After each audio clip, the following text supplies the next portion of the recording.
ఎందుకు నాకింకా ఆ చేయి మీద ఏదో డౌట్ కొడుతుంది. ఏమని? వాడు జానుకు కరెక్ట్ కాదనా? రేయ్, రింగులు మార్చుకొని దండలు వేసుకొని తాళి కట్టే తతంగం వైపు అడుగులు వేస్తుంటే ఇంకా వాడి గురించి ఎప్పుడు తెలుసుకుంటావురా? ఇప్పటికే మనం ట్రై చేసిన ఒక చిన్న విషయం కూడా వాడి గురించి తెలుసుకోలేకపోయాం. పెళ్లికి ఇంకా టైం ఉందిరా.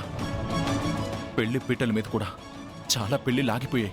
ఏంటి మామా, నీకింకా జాను మీద ఆశపోలేదా? నా ప్రాణం ఉన్నంత వరకు జానుకి మేలు చేయాలని చూస్తాన్రా. తనని నిజంగానే ఆ జై ఇష్టపడి పెళ్లి చేసుకోవాలనుకుంటున్నాడా, లేకపోతే ఏదైనా తేడా ఉందో నేను తెలుసుకుంటాను. తేడాగా ఉంటే జాను మెళ్ళో తాళి కట్టేది నేనేరా. ఆ జై కరెక్ట్ కాదని ప్రూవ్ చేస్తే జాను నాదేరా.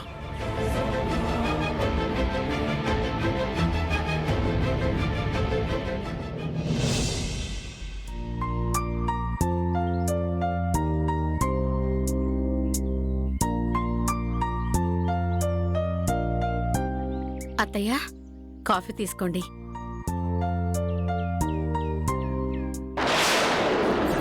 అమ్మని, ఏమైంది బసవా? నువ్వు కళ్ళు మూసుకొని ధ్యానం చేస్తున్నావు గాని ఈ వార్త వరకు చూడవేంటమ్మా?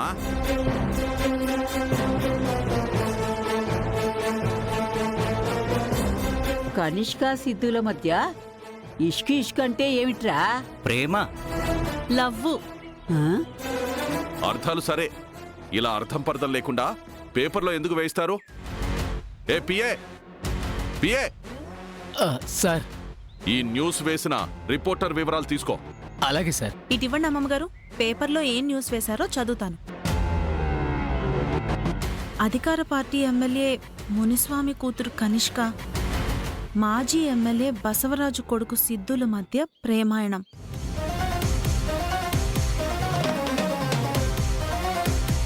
త్వరలో పెళ్లి సందడి మొదలు కాబోతుందని వినికిడి. రాజకీయ శత్రువులు మిత్రులు కాబోతున్నారు.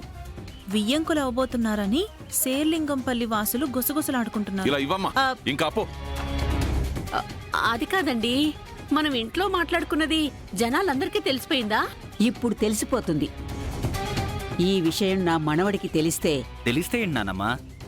ఎలాగో వాణ్ణి మునిస్వామి గారి ఇంటెల్లుండి చేద్దామనుకున్నాం కదా. అనుకున్నాం కానీ ఇలా పేపర్లో ముందే వేయించేస్తే ఎలా రా? పెళ్ళప్పుడు కూడా ఇంటింటికి వెళ్ళి పెళ్లి కార్డులు ఇవ్వకుండా ఇలా పేపర్లో వేస్తే బాగుంటుంది కదండి. నోరు మూసుకొని ఉంటావా? ఇల్లు కాలి ఒకడేడుస్తుంటే మంట భోగి పండగ దాకా ఉంటుందా అని ఇంకొకడు ఆరా తీశాడంట. అలా ముందు నువ్వు చెప్పేది. చిరాకు పడకు బసవా. లేకపోతే ఏంటమ్మా, ఇలా పేపర్లో న్యూస్ వేస్తే ఎలా? ఏంటి అంకుల్, పొద్దు పొద్దున్నే ఏదో సీరియస్ మ్యాటర్ డిస్కస్ చేస్తున్నట్టున్నారు? రామ్మ కనిష్క. అమ్మా నీలిమా, వెళ్ళి కనిష్కకి జ్యూస్ తీసుకురా. అంతకంటే ముందు కనిష్కకి పేపర్లో న్యూస్ గురించి చెప్పండి మావయ్య.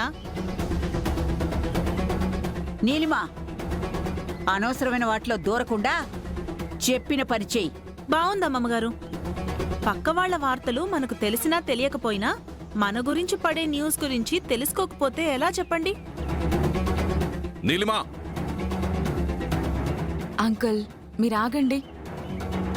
కనిష్క సిద్ధుల మధ్య ఇష్క్ అని పేపర్లో న్యూస్ వచ్చింది, అంతేనా?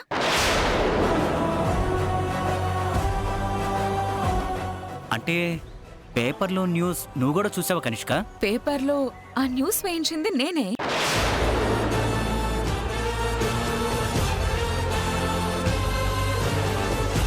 ఏంటమ్మా, పేపర్లో న్యూస్ వేయించింది నువ్వా? ఏంటమ్మా ఇదంతా? ఏ న్యూస్ నానా?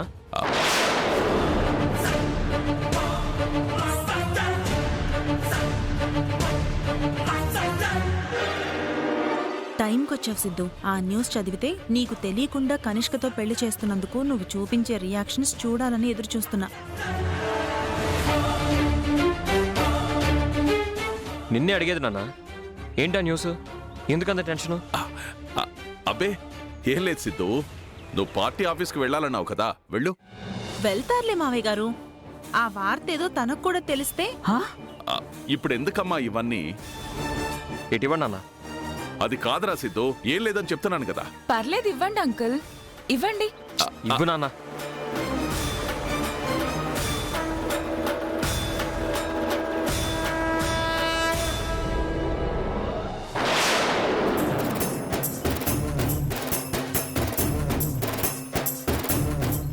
మీ తమ్ముడి కళ్ళల్లో ఎరుపు నుదుటి మీదుండే బొట్టుతో పోటీ పడుతుంది. చూస్తూ ఉండండి.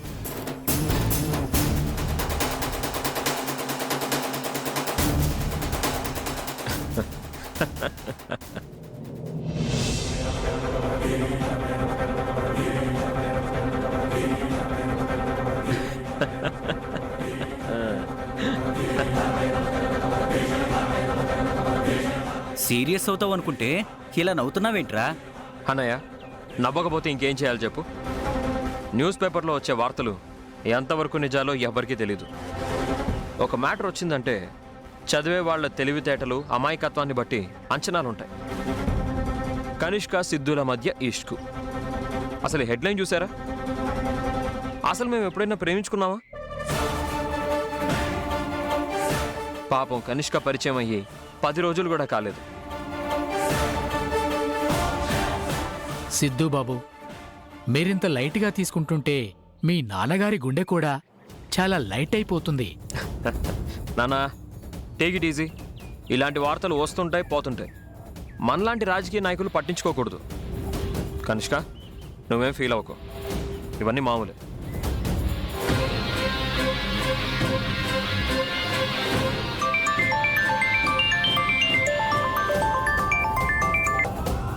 హలో రవి, ఎక్కడి దాకా వెళ్ళావురా? సరే, ఆ ఫైల్ తీసుకొని పంచాయతీ ఆఫీస్కి వచ్చాయి. నేను ఇప్పుడే బయలుదేరుతున్నాను. నాన్న నేను పంచాయతీ ఆఫీస్ వరకు వెళ్ళొస్తా.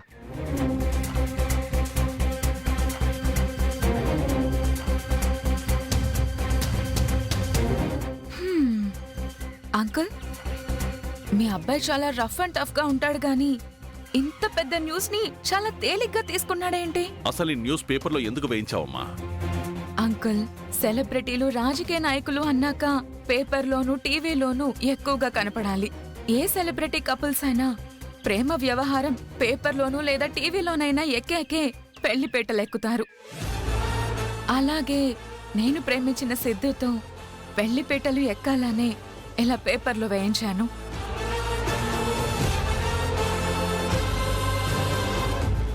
సిద్ధుని దక్కించుకోవడానికి ఏ ఒక్క అవకాశాన్ని వదులుకోను. ఇలాంటివి ఎన్నైనా చేసి సిద్ధుని నేను దక్కించుకుంటాను.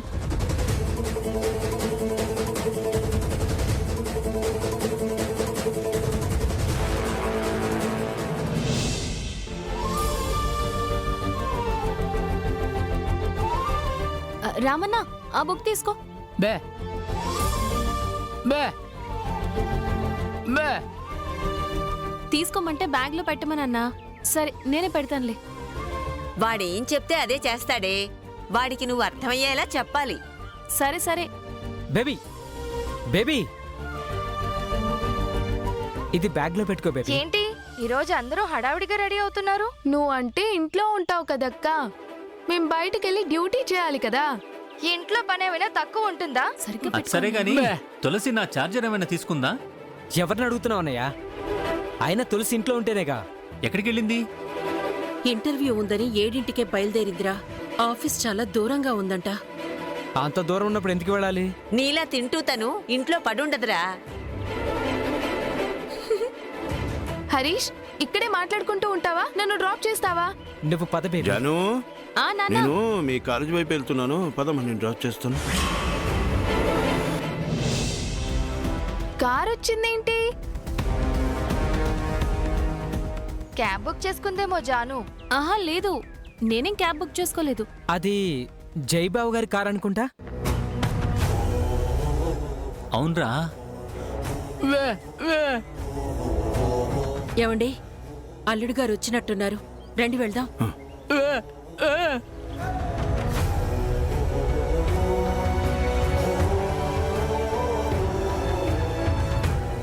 నమస్తే సార్. నమస్తే. జైబాబు సార్ రాలేదు. ఇవాళ నుంచి జాను మేడాన్ని కాలేజీకి పికప్ అండ్ డ్రాప్ నన్నే చేసుకోమన్నారు సార్.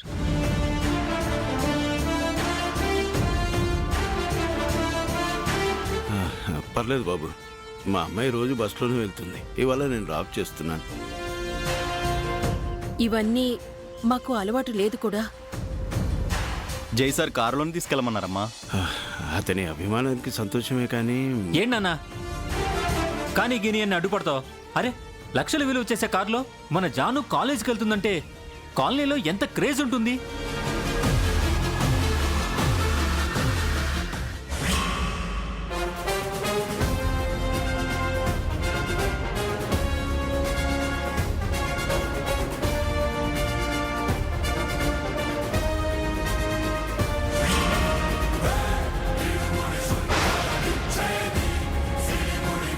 ఒకరేదో అనుకుంటారని కాదన్నయ్య.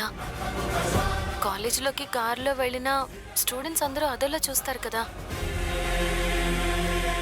మేడం ప్లీజ్ మేడం రండి మేడం. మనం తడబడుతున్నాం కానీ పిల్లని కాలు కదపకుండా చూసుకోవాలని ఆ జయబాబు ఆరాటపడుతున్నాడ్రా. మనము అర్థం చేసుకోవాలి సీనయ్యా. జాను వెళ్ళమ్మా. అలాగే నాన్న.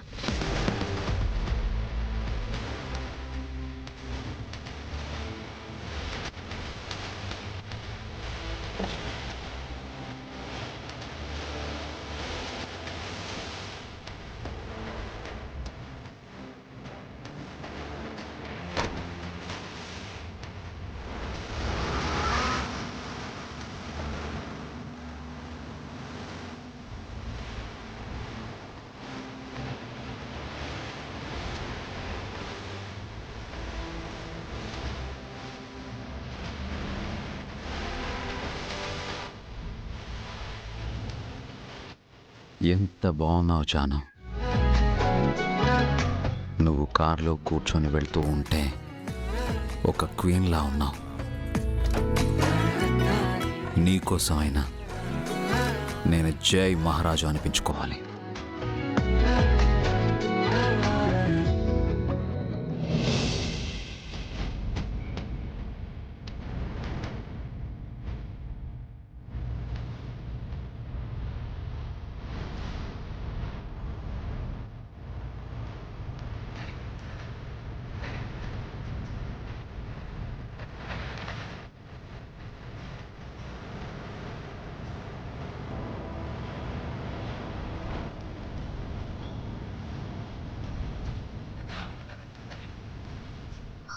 ఇప్పుడు ఓకేనా మేడం?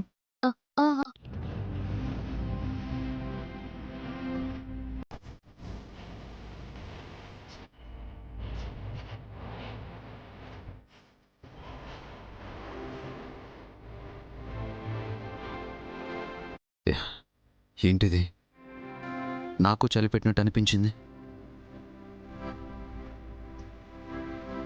జాను ఫీలింగ్సే నా ఫీలింగ్స్ కదా.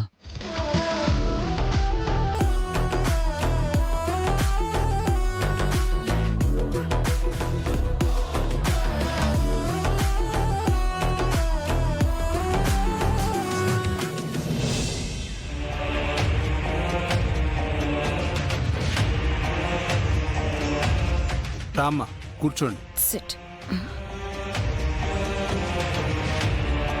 ఇతను రిటైర్డ్ జడ్జి పూర్ణచంద్ర గారు. నమస్తే. నమస్తే సార్. వీరు ఏసీపీ రమణ గారు. నమస్తే మేడం. నమస్తే సార్.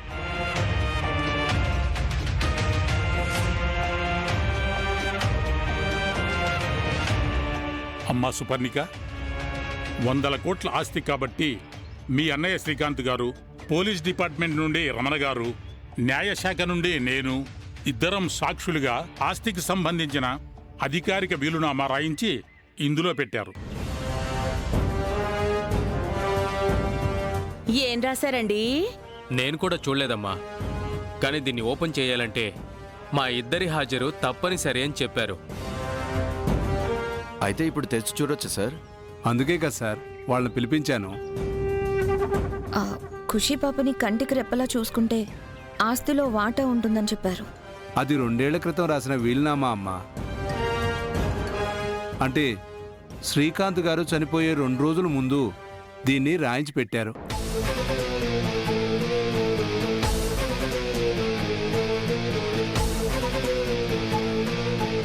రమణ గారు ఓపెన్ చేయండి. Okay sir.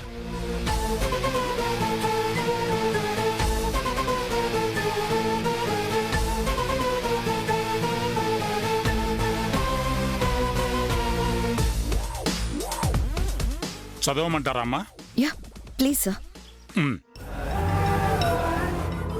మలినేని శ్రీకాంత్ అనే నేను 2 ఏళ్ల కిందట రాసిన వీలునామాను అధికారికంగా రద్దు చేస్తూ ఈ కొత్త వీలునామాను రాస్తున్నాను. ఇందులోనైనా పిల్లకి సగం సుపర్ణికకు సగం. చదవనేయండమ్మా.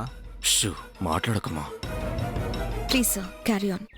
ఇంతకు ముందు నా కూతురు ఖుషి మీద యావదాస్తిని రాసి తనకి గార్డియన్గా ఉన్న వాళ్లకు ఆస్తిలో భాగం ఇవ్వాలని రాశాను.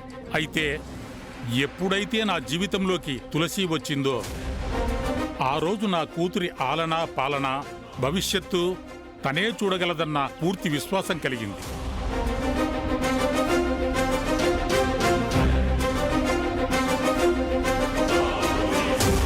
తులసి వ్యక్తిత్వాన్ని దగ్గర నుండి చూశాను కాబట్టి ఈ ఆస్తికి నా కూతుర్ని సమానంగా చూస్తూ నా పేరు ప్రతిష్టలను నిలబెడుతుందని భావించి పవర్ ఆఫ్ అటార్నీ తులసి పేరు మీద ట్రాన్స్ఫర్ చేస్తున్నాను.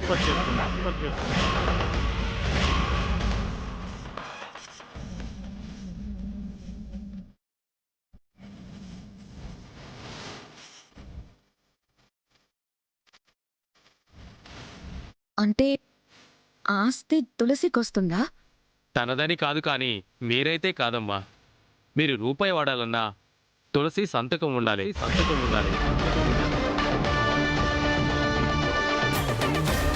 నేను ప్రతిదానికి తనను అడగటం ఏంటి సార్? అలా రాశారు మరి. తులసి ఆ బాబుని పెళ్లి కూడా చేసుకోలేదు. ఆస్తి అనుభవించడానికి ఎలా ఇస్తారు? ఖర్చులకి కావాలని తులసి ముందు నేను చేతులు చాచాలా? నెవర్. వేరే దారి లేదా సార్? తులసి దయాదాక్షిణ్యాల మీద ఆధారపడలేమంటే పవర్ ఆఫ్ అటార్నీని ఈవిడ పేరు మీద ట్రాన్స్ఫర్ చేస్తున్నట్టుగా సైన్ చేయాలి. అలా చేస్తే తప్ప మీరు ఆస్తికి అర్హులు కారు.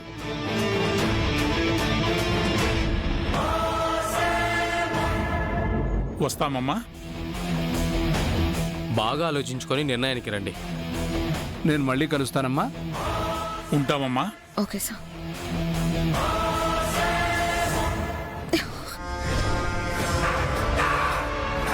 పెళ్లికి ముందే ఇలా చేశాడంటే ఒకవేళ తులసిని పెళ్లి చేసుకుని ఉంటే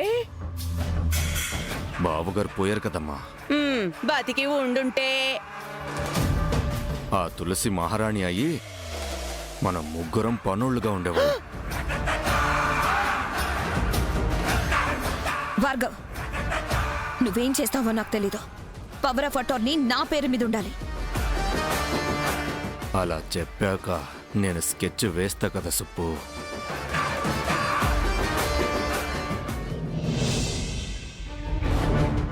అన్నా, సిద్ధన్నా, ఎక్కడున్నావన్నా? రే, చెవి తెగిన మేకలా ఎందుకురా అలా అరుస్తున్నావు? ముఖ్యమైన పని మీద సిద్ధన్న కోసం వచ్చాను బామ్మ. మాకు తెలుసులే, వాడి కోసం రావడం, 2 పూట్ల ఇక్కడే కానిచ్చేసి పోవడం. ఎందుకత్తే అలా అంటారు? సిద్ధు పైనున్నాడు, వెళ్ళవయ్యా. అలాగే అమ్మా. ఎక్కడుండాల్సిన వాళ్ళని అక్కడే ఉంచాలే. ఈ కుర్రాళ్ళు సిద్ధుతో కలిసి తిరిగే వాళ్ళత్తయ్యా. మునుస్వామి కూతురు కనిష్క మన ఇంట్లోనే ఉంది. కనిష్కతో సిద్ధు కబుర్లు చెప్పాలనుకోవాలి గాని ఇలాంటి వాళ్లతో కాలక్షేపం చేయడమేంటే?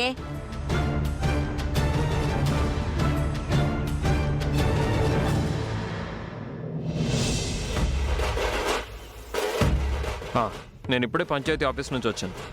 మీ పని అయిపోతుంది. అన్నా సరే. అన్నా, సిద్ధన్నా. ఏంట్రా, ఏమైంది? పేపర్ చూసావన్నా? నువ్వు కళ్యాణి వదిన లవ్ చేస్తుంటే వీళ్ళేమో మునిస్వామి కూతురికి నీకు ముడి పెట్టారు.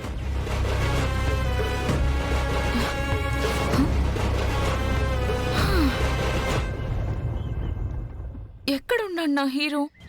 కాసేపు కళ్ళల్లో కళ్ళు పెట్టి చూద్దామంటే కనిపించడం లేదు. కింద హాల్లోనూ లేడు, పైన గదిలోనూ లేడు. ఎక్కడున్నాడు నా హీరో?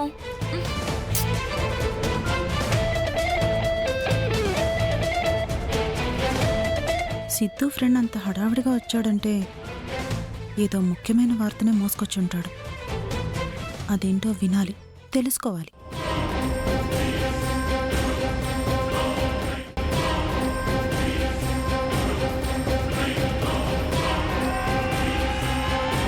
డే ఎవరెన్ని రకాలుగా మాట్లాడుకున్నా, పేపర్లో వేసినా టీవీలో చూపించిన నా జీవితం, నా ప్రాణం మాత్రం నేను ప్రేమించిన నా పంచకళ్యాణియరా.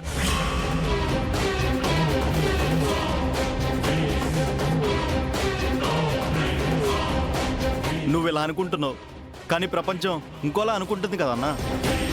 మా నాన్న చెప్పాడని కనిష్కతో ఫ్రెండ్లా మాట్లాడుతున్నాను, కానీ నా గుండెల్లో మాత్రం నా కళ్యాణికే స్థానం ఉంటుందిరా. ఇంకెవరూ కళ్యాణిని దాటి నా మనసులోకి రాలేరు.